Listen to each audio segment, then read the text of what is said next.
Hi, everyone. A good Tuesday to you. I'm thankful to have you with us on this Tuesday, which, most importantly, is September the 29th. It may come as a shock, at least a surprise, maybe a shock to you as it does to myself. For those of you who have been with me for so many years, that it was 18 years ago today. Well, it feels like 8. But it was 18 years ago today that I wasn't here with you, but was instead welcoming Andrew into the world, along with Angie and the rest of our family. Our little boy, 18 today, a senior in high school, 18 today. I keep saying it over and over in hopes that it will get easier to realize. So, nevertheless, it's going to be an abbreviated program tonight. I do have one very important main top story for you, and we're going to go straight there in just a few seconds. But in lieu of it being his birthday, and in lieu of trying to have some sort of a normal celebration with immediate family and outside plans having to be adjusted and still outside, spent most of the day in preparation and spending a little time with my boy. So, I hope you understand. And with that said, a great deal of ground to catch up on and cover on tomorrow's program. If you were here last night, it was a rather busy day, to say the very, very least, for health department personnel who spent, I have no way of knowing, an unknown number of hours placing an unknown number of phone calls trying to conduct contact tracing through what was 8 cases to be reported here in the program yesterday that had been reported to the local health department Saturday, Sunday, and yesterday. Additional cases to be reported today. And as we told you last night, as did our public health director, those cases last night affecting directly or indirectly through quarantine a number of schools, the McGoffin County High School, 3 colleges, local operations here in McGoffin County as far as businesses and the like. And in fact, almost 3 dozen people had to be contacted for just one positive case, as the mayor and public health director tells us in just a few seconds. So that's where I'm going to go right now. We will talk tomorrow. I've already set tomorrow some time aside to talk to school personnel. As you know, yesterday was the first day of in-person classes at the McGoffin County High School, and then of course they had to cancel classes for the second day out of precaution.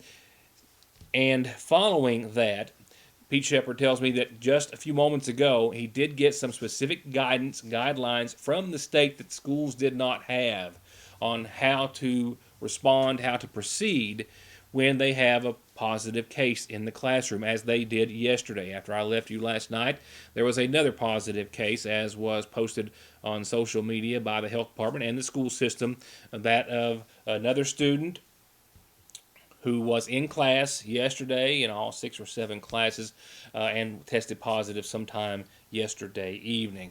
So we're going to talk about those new guidelines, how the school is going to proceed, or how they can proceed going forward, and how all schools can as well. We'll begin with a number of new cases to be reported today, in addition to those several that was reported yesterday by the McGoffin County Health Department. Well, it was a hectic day.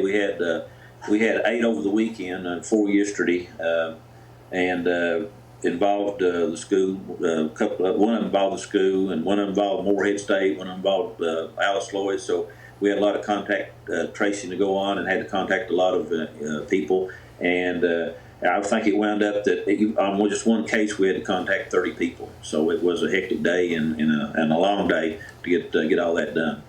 And I know that you had some more positives come in after my show last evening, and then today. What were they?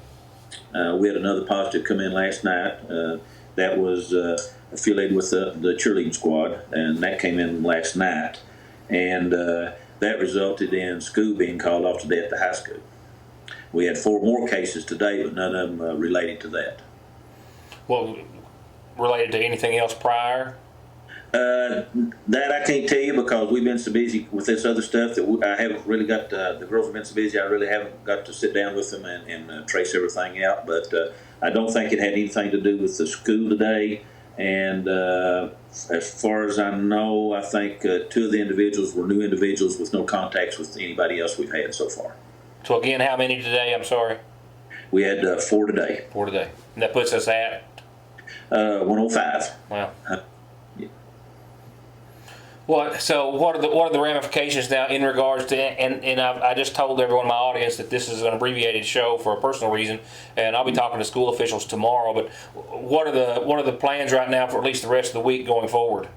The rest of the week is going to forward as planned. They'll have off day tomorrow at school because that was a cleaning day anyway. And then the second half of the week, the students that's supposed to come in, that will be coming back in. And then next Monday will be business as usual too, unless we spike into the red, which we're not foreseeing that at this time.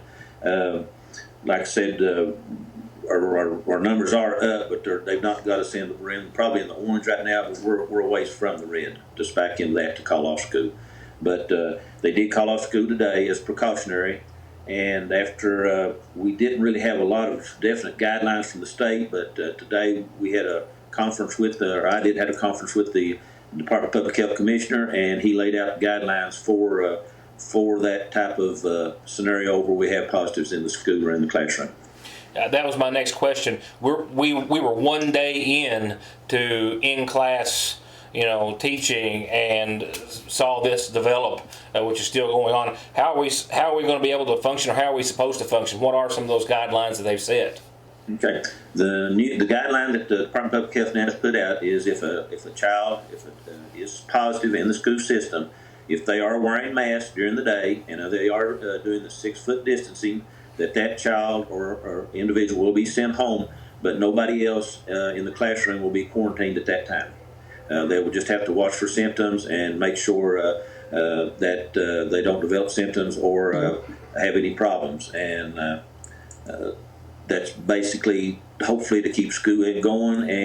And like they said, this is kind of a trial and error, but some of the schools have been in session now for a couple of 3 weeks, and now they're seeing that a positive in the classroom, if they're doing the social distancing and wearing the mask, that it's really not contributing to other kids getting it in the classroom.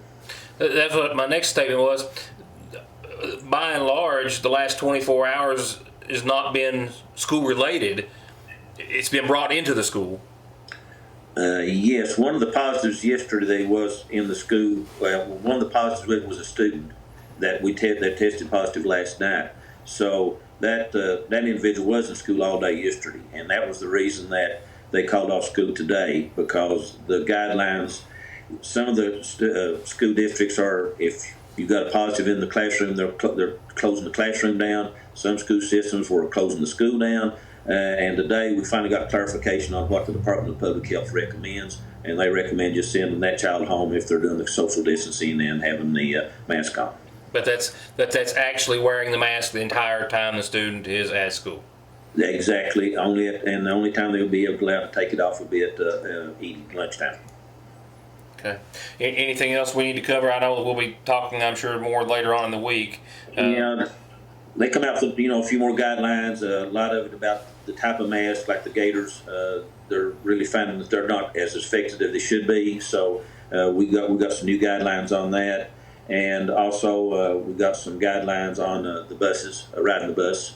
So we go over that later on, because that was all sent out today, and I sent that to the school today, and I think they've all got that information now. So we'll be meeting with them and getting a game plan for the rest of the school session, and hopefully everything will go smooth, and we can nip all this in the bud, and everything can be go on with as usual, and our kids can get to school.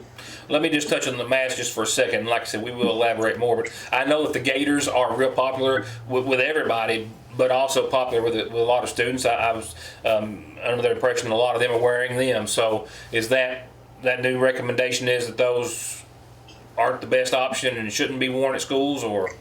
They're saying that the gaiters need to be about double the thickness that they are, and that they're not as effective. Other than not wearing nothing, they are. If that's all you got, wear them. But in the best case scenario, they're not the best mask to be wearing at school. Again, we'll talk to school personnel tomorrow, Superintendent Scott Helton, possibly some others, about the school's plans and how they're going to respond given the happenings of this week thus far, and looking ahead as to trying to keep, I'm sure, having in-person classes. So look for that tomorrow. I can tell you that at last report, I think elementary was to play football tonight at Knott County or versus Knott County, and that was canceled. Knott County is in the red, and I think that being the reasoning for the cancellation. As of right now, McGoffin County still set to host Lawrence County this Friday night. We'll talk about that tomorrow. I'll let you know more, and that of course may change before the week's end. We have no way of knowing at this point, but just to let you know, as of right now, last I heard, plans were still to proceed with this Friday night's football game. Now, one other announcement or two before I leave you. Hornet Drive, going to now the, of course, Harold Whitaker Middle School and the Sagersville Grade School, will be closed tomorrow and for the next few Wednesdays. I'm uncertain as to how many as of yet. They're doing so on Wednesdays because that is the day of virtual learning and traffic will be at a minimum for those schools. But we've covered now for quite some time over the course of the past year or two the serious earth slippage there, essentially right against or almost under the roadway there on Hornet Drive, right when you come to the top of the hill. They're going to start to be driving steel beams to reassure or to shore up that roadway starting tomorrow. So that work will be ongoing tomorrow, and then for the next few Wednesdays for however long it takes. So on Wednesdays, detours will have to be taken around the Bluegrass Cemetery. So just keep that in mind. We'll talk more about that later as well, and I'll keep you up to date on that project. So lastly, almost lastly, two more things real quickly.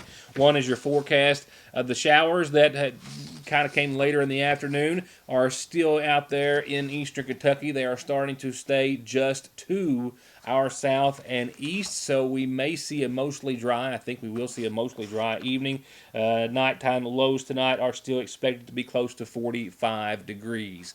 So keep that in mind. It's going to be a cool, very small, somewhat private birthday party for Andrew tonight at home at the house with immediate family, but that's the best we can do. So that's where I'm off to at this time. I want to wish my boy the happiest of 18th birthdays. I'll try to tell him more so when I get home how proud we are and how much we love him. I'll not be able to find the words. It's just as though I can't find them now. But I want to thank you all for watching. I'll be back here tomorrow night with local programming. We hope you have a safe and wonderful, hopefully relaxing Tuesday evening. And I'll see you back here tomorrow night. Again, thank you for watching.